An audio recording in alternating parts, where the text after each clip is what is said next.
Boxing star Gervonta Davis was released from a Baltimore jail on Friday after spending 44 days at a detention center.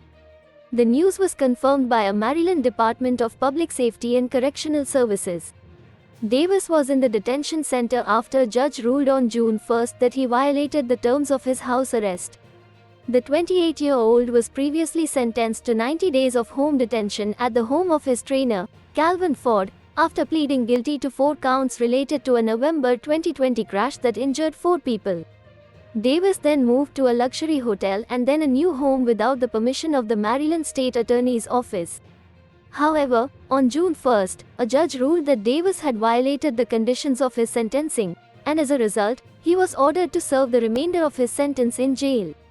A state attorney's office spokesperson later said that Davis' then attorney had claimed that the address his client had provided at sentencing for his home detention was too small for him and his security detail.